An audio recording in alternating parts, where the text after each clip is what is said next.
Attention, Israël et les États-Unis ont attaqué plusieurs cibles à travers l'Iran. Aujourd'hui, le régime iranien a répondu en lançant des missiles contre Israël et en menant plusieurs attaques contre des bases américaines dans le Golfe. Merci d'avoir regardé la vidéo.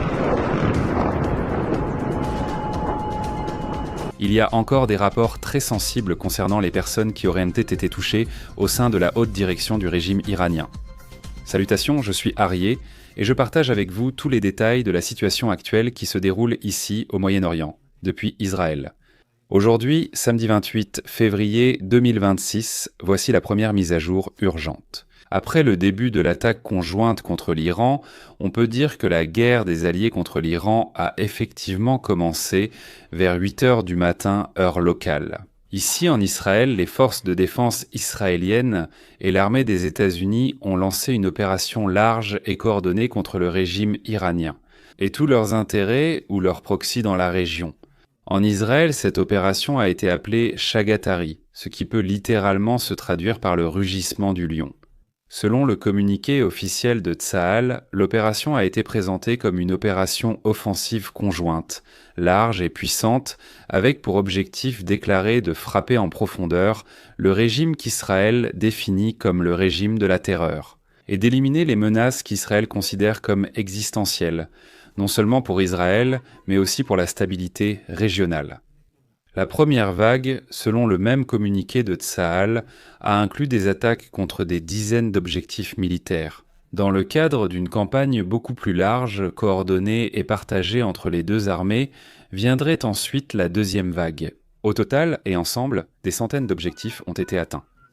En termes simples, il ne s'agit pas d'une attaque ponctuelle, et c'est tout. On parle d'une campagne totale.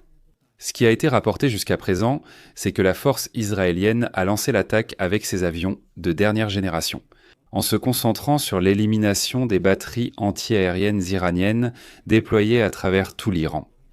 Une fois le corridor ouvert, le groupe suivant d'avions israéliens a commencé à éliminer les cibles de missiles balistiques qui étaient déjà déployés à des points stratégiques. Alors que l'armée de l'air américaine se dirigeait vers des cibles liées au centre nucléaire, l'attaque initiale contre l'Iran a été menée simultanément en plusieurs points de Téhéran, où s'étaient réunis de hauts responsables politiques et de la sécurité du haut commandement des forces de défense d'Israël. Ils s'y étaient préparés avec un plan opérationnel élaboré pendant des mois, centré sur un travail de renseignement mené par le Mossad et le renseignement militaire israélien. Pour identifier une opportunité opérationnelle lorsque les responsables du régime se réuniraient, le haut commandement, grâce à cette opportunité opérationnelle, a décidé de lancer l'attaque. Ce matin, un samedi, jour de Shabbat, ici en Israël, malgré toute la préparation iranienne, le coup a été sévère, du moins d'après ce que nous avons rapporté jusqu'à présent. Tsahal affirme que l'Iran n'a jamais abandonné son intention déclarée de détruire Israël, et ils affirment que ces derniers mois, même après des frappes précédentes, le régime aurait continué à renforcer, à blinder et à dissimuler des éléments de ses programmes nucléaires, tout en cherchant en même temps à reconstruire et à réactiver celui-ci. La force américaine a annoncé que le président de la force aérienne américaine a annoncé que le président de la force aérienne américaine a annoncé que Force américaine a annoncé que la force aérienne américaine a annoncé que le président. Force aérienne américaine a annoncé le président. Force aérienne américaine a annoncé le président. Force aérienne américaine a annoncé que la force aérienne américaine a annoncé que le président force. Il est affirmé qu'il y a eu des mois de planification conjointe et étroite entre Tsahal et l'armée américaine pour en arriver à ce point, avec une synchronisation et une coordination maximale et absolue. L'état-major israélien, dirigé par le Ramkaleh, le lieutenant-général Eyal Samir, est en train d'évaluer la situation en temps réel en ce moment même. Et il convient de souligner qu'au moment où j'enregistre cette vidéo, ici, à midi, il est 14h30. En Israël, les attaques se poursuivent, tant en Iran que les attaques contre Israël de la part de l'Iran. Le message interne pour Israël reste le même qu'avant. Dans des moments comme celui-ci, il faut suivre les instructions du commandement du front intérieur, parce que la discipline civile est ce qui sauve finalement des vies. Pour les personnes qui ont pu suivre ma diffusion en direct ce matin, pendant toute l'attaque, elles ont pu être témoins de la complexité de la situation. Pendant la riposte de l'Iran, vous pouvez regarder la diffusion qui est disponible ici sur la chaîne. Tout cela en comprenant qu'en Amérique, il était à peine 3 heures du matin, ce qui signifie que la plupart d'entre vous dormaient. L'attaque conjointe de ce matin a été menée en 2 vagues, et au moment de réaliser cette vidéo, l'armée de l'air continue d'attaquer à l'intérieur de l'Iran et il est certain que l'opération se poursuivra aussi longtemps que nécessaire. Et il est certain que cela continuera pendant la nuit et, bien sûr, nous en avons pour quelques jours. Et il est clair que la réponse iranienne n'allait pas se faire attendre. Depuis ce matin, on a signalé le lancement d'environ 35 missiles balistiques vers Israël.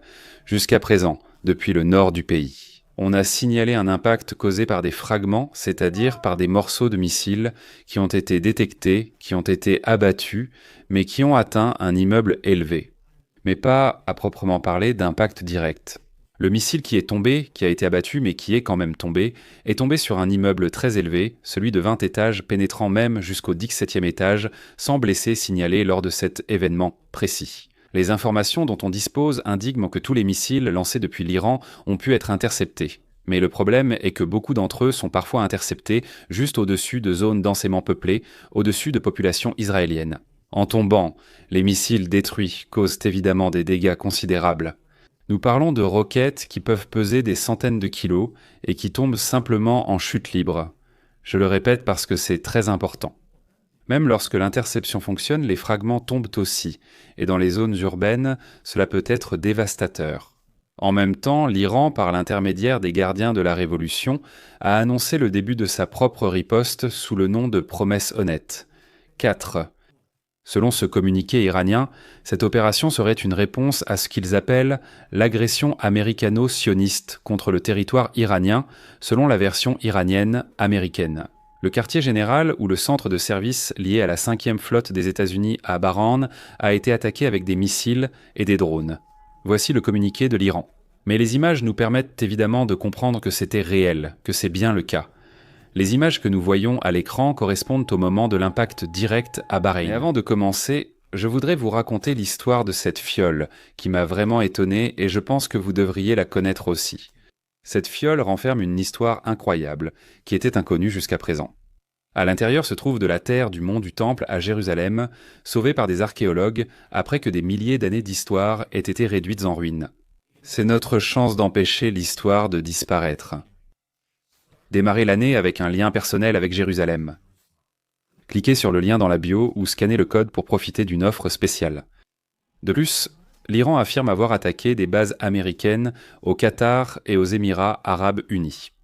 Parallèlement, les mêmes gardiens de la Révolution affirment que des centres militaires et de sécurité ont également été frappés au cœur d'Israël. Eh bien, de mon côté, je peux vous dire qu'à ce jour, cela n'est pas vrai. Comme je vous l'ai dit, jusqu'à présent, ici en Israël, il n'y a pas d'impact direct. D'autre part, des rapports sur des blessés parmi les soldats américains ont déjà commencé à circuler précisément là-bas, sur la base de Bahreïn. Il y a également des rapports provenant des Émirats arabes unis. Le ministre de la Défense a informé qu'un citoyen asiatique est mort à Abu Dhabi à la suite d'un missile iranien.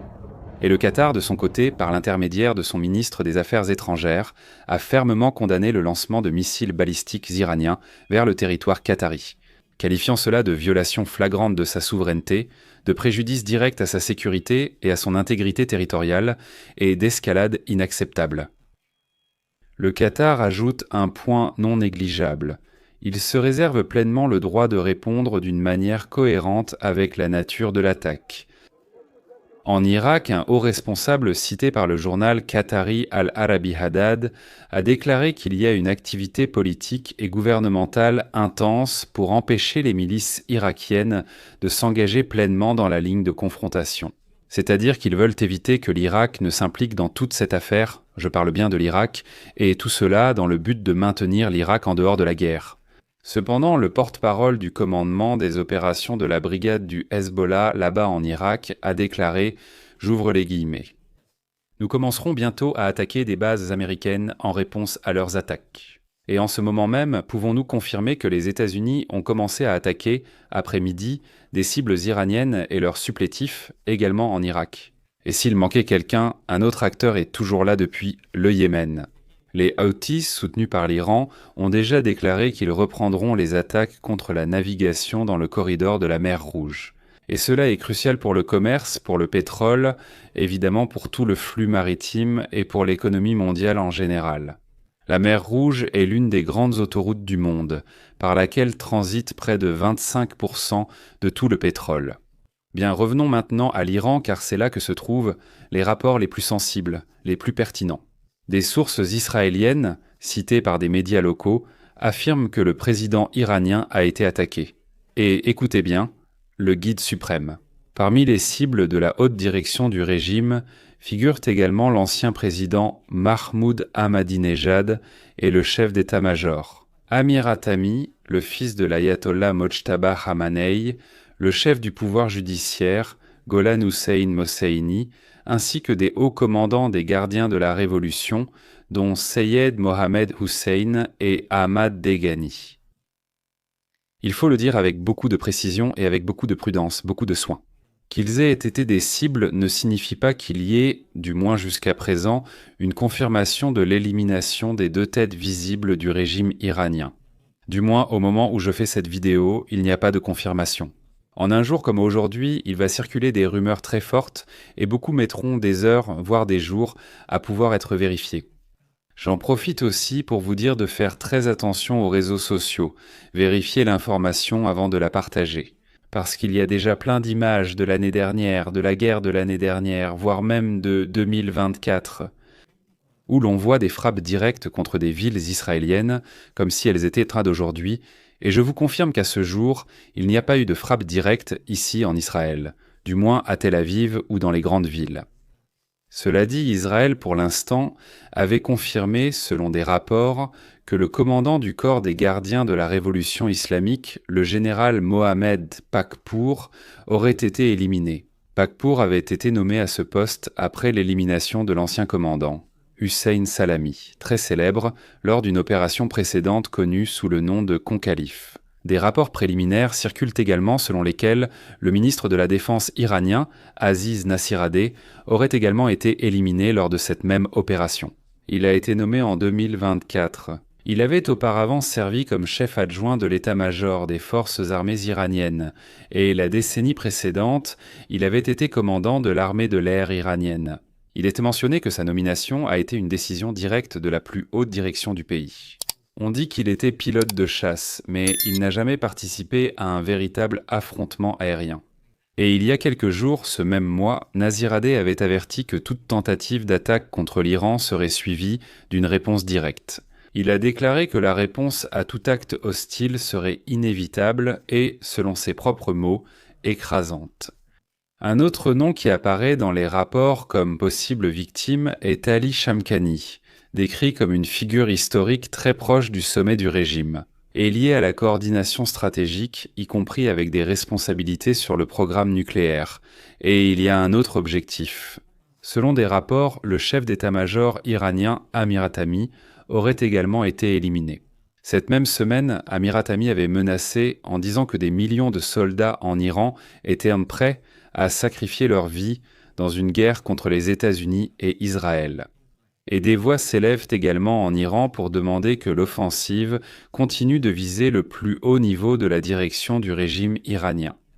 C'est un langage d'escalade, et quand on commence à parler ainsi, le risque d'une guerre ouverte devient beaucoup plus grand, beaucoup plus réel. Il a également été rapporté qu'Israël aurait attaqué la résidence personnelle d'Ali Khamenei, le guide suprême du régime iranien, à Téhéran. À l'écran, vous voyez une image satellite du complexe du dirigeant du régime après qu'il a été bombardé ce matin par Israël. Évidemment, cela fait longtemps que le guide suprême de l'Iran n'habite plus là. Selon des rapports, Khamenei aurait été transféré dans un bunker de sécurité. Nous devons attendre des confirmations officielles pour savoir quel aurait été le sort du guide suprême lors de cette attaque précise d'aujourd'hui. Sur le plan militaire, il est également rapporté qu'un site de missiles balistiques à Tabriz a été détruit. D'autres cibles confirmées jusqu'à présent en Iran sont les suivantes: le palais du gouvernement, le siège des services de renseignement, l'aéroport de Téhéran, le bâtiment de l'autorité de radiodiffusion iranienne. On estime pour l'instant qu'il y a environ 100 cibles parmi les premières frappes. Maintenant, au milieu de tout cela, il y a un message qu'Israël a diffusé directement en persan, adressé à la population iranienne. Tsahal a publié un avertissement urgent à toutes les personnes se trouvant à l'intérieur ou à proximité d'usines industrielles, militaires et d'infrastructures militaires en général dans tout l'Iran. Le message dit, en substance, que vous êtes proche d'armes et d'installations dangereuses. Pour votre sécurité, évacuez immédiatement et restez à l'écart jusqu'à nouvel ordre. La présence dans ces endroits met la vie des citoyens en danger. Cela en soi indique qu'Israël ne parle pas d'un point isolé. Il avertit au sujet de plusieurs zones industrielles et militarisées comme cibles essentielles. Et il y a un détail qui commence à devenir viral rapidement sur les réseaux sociaux de la région. Des images et des vidéos sont partagées où l'on voit des parties de la population iranienne célébrer les attaques des États-Unis et d'Israël contre le régime, ce qui serait un signe très fort du niveau de fracture interne qui existe aujourd'hui en Iran. Et dans cette même ligne politique, il y a un autre élément clé, l'héritier légitime de l'Iran, Reza Pahlavi, qui se trouve évidemment à l'étranger, s'est déjà exprimé dans une vidéo adressée directement au peuple iranien. Dans ce message, il appelle les Iraniens à descendre dans la rue, à reprendre ce qui leur appartient, c'est-à-dire s'approprier la libération du pays et ne pas laisser passer ce moment. Pahlavi s'est également adressé aux militaires avec un message très précis, rappelant qu'ils ont juré de défendre l'Iran et non le régime. De plus, il a adressé ses remerciements à Donald Trump, mais avec une demande précise, qu'on prenne les précautions nécessaires pour que les civils ne soient tantôt pas blessés lors de cette offensive et dans la destruction du régime. Et tandis que les attaques et les déclarations s'accumulent, des images et des preuves visuelles commencent également à arriver. On mentionne une documentation en provenance d'Abu Dhabi après les attaques iraniennes contre la base, qui est identifiée comme Al-Madra. Ce type d'information apparaît généralement avec des noms qui se précisent au fil des événements, mais l'important, c'est le schéma. La réponse iranienne a déjà franchi les frontières et touche désormais le territoire d'alliés clés des États-Unis. Ce qui laisse entendre que cela commence très rapidement, dès le premier jour, à se transformer en une guerre régionale.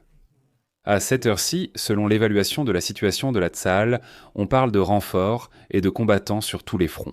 Aujourd'hui, un appel a été lancé à 70 000 réservistes israéliens, parce que l'un des points que nous devons toujours garder à l'esprit, c'est qu'on ne peut pas regarder uniquement vers l'Iran. Israël doit regarder vers le nord, il doit surveiller ses frontières, qui sont assez dangereuses. Il doit surveiller les fronts où le régime iranien a semé des capacités, des armes, de l'argent et de l'entraînement, et nous devons comprendre le fond de tout cela. Ce qui se passe aujourd'hui n'est pas seulement une réponse ou des représailles, c'est un changement de phase. Lorsque les États-Unis et Israël agissent ensemble et ouvertement, et qu'en réponse l'Iran frappe des bases américaines dans le Golfe et annonce une opération officielle, c'est toute l'architecture de la sécurité régionale qui est en jeu. Et cela soulève 3 questions qui vont marquer les prochains jours. La première, t'es combien de temps cette campagne va-t-elle durer? Parce qu'Israël a déjà dit qu'il continuerait aussi longtemps que nécessaire. La deuxième question, quelle sera l'ampleur et la coordination de la réponse? Celle de l'Iran? On a déjà parlé des missiles lancés vers Israël, ils en ont tiré 35. Ce matin, à cet instant même, pendant que je fais la vidéo, une alerte est arrivée sur nos téléphones, annonçant qu'un essaim de 250 drones kamikazes arrivait. Ils mettent un certain temps à arriver ici. Ce qui se passe en ce moment même, pendant que je parle, c'est que les chasseurs israéliens, ainsi que ceux de toute l'alliance avec les États-Unis, même la Royal Air Force britannique, sont en ce moment dans le ciel, en train d'abattre tous les drones qui se dirigent vers Israël. Évidemment, cela prend même des heures. Il se peut que cela prenne des heures pour que ces drones qui ont déjà été déployés et dont le lancement a déjà été détecté puissent atteindre le territoire israélien. Une fois qu'ils atteignent le territoire israélien, tous les systèmes de défense dont dispose Israël sont alors déployés. Et la troisième question, que se passe-t-il réellement au sein de la direction iranienne? Parce que dans un régime comme celui de l'Iran, si la chaîne de commandement est affectée, il peut y avoir 2 réactions opposées. Soit une retenue forcée, soit une escalade encore beaucoup plus agressive sous la pression interne, ou, comme on le dirait, le tout pour le tout. Aujourd'hui, vous verrez beaucoup de gros titres. Il va y avoir de soi-disant confirmations, il va y avoir des noms de hauts responsables annoncés comme morts, et il va y avoir beaucoup de fausses informations. Jusqu'à ce qu'il y ait des confirmations officielles clés. Et même alors, il vaut mieux tout traiter avec beaucoup de prudence. Bien. De son côté, le Premier ministre israélien, Benjamin Netanyahou, a publié un communiqué officiel et a déclaré « J'ouvre les guillemets ». Ce régime terroriste meurtrier ne doit pas être armé d'armes nucléaires qui lui permettra de menacer toute l'humanité. Notre action conjointe créera les conditions pour que le peuple iranien courageux prenne en main son destin. Je ferme les guillemets. De son côté, le président des États-Unis, Donald Trump, a publié une vidéo de 8 minutes sur sa plateforme de réseaux sociaux, Truth Social, et il a confirmé la participation de son pays à cette offensive. Il s'est également adressé au peuple iranien en disant « Dotez Tankra en Ampleci, quand nous aurons terminé, prenez le contrôle de votre gouvernement ». Bien, et à ce stade, si ces informations vous sont utiles et vous aident à comprendre ce qui se passe en ce moment, ici en Israël et dans toute la région, et si vous souhaitez bien sûr continuer à recevoir des mises à jour en temps réel, c'est le moment de vous abonner à la chaîne. Les adhésions sont également disponibles, ce qui vous donne accès à un groupe privé d'actualité sur WhatsApp où les informations et les mises à jour sont partagées de manière plus directe. Même des vidéos que je ne peux pas partager ici ou des images. Quelque chose d'important. Ce matin, pendant que je faisais le direct, j'ai remarqué que plusieurs personnes sont devenues membres. Si vous êtes l'une de ces personnes ou si vous allez souscrire maintenant ou plus tard, il est très important que vous sachiez que vous devez suivre les instructions, vous devez regarder les instructions qui se trouvent là dans la section des membres afin que nous puissions vous ajouter au groupe WhatsApp où vous pourrez recevoir les informations. Si vous ne suivez pas les instructions, nous ne pourrons pas vous ajouter au groupe. Si vous avez souscrit mais n'êtes pas dans le groupe, c'est pour cette raison. Allez sur la chaîne où il est écrit « Membres ». Il y a là-bas environ 3 vidéos qui donnent l'instruction précise de ce que vous devez faire. Je conclus cette mise à jour par un point incontournable. Quand l'Iran déclare avoir attaqué des bases au Qatar et aux Émirats arabes unis, et quand le Qatar dit qu'il se réserve le droit de répondre, le conflit cesse d'être seulement celui d'Israël, des États-Unis et de l'Iran. Il devient un incendie avec trop de lances et trop d'essence. Donc pour l'instant, voilà ce que l'on sait. Israël et les États-Unis ont mené une attaque conjointe, planifiée et coordonnée contre des centaines de cibles militaires en Iran. L'Iran a répondu avec des missiles en direction d'Israël. Environ 35 signalements depuis ce matin, ainsi qu'avec des attaques annoncées contre des positions américaines dans tout le Golfe. Des dégâts ont été signalés dans le nord d'Israël à cause de débris, et un mort à Abu Dhabi à cause d'un missile iranien. Selon les premières informations, on signale l'élimination possible de figures clandestines.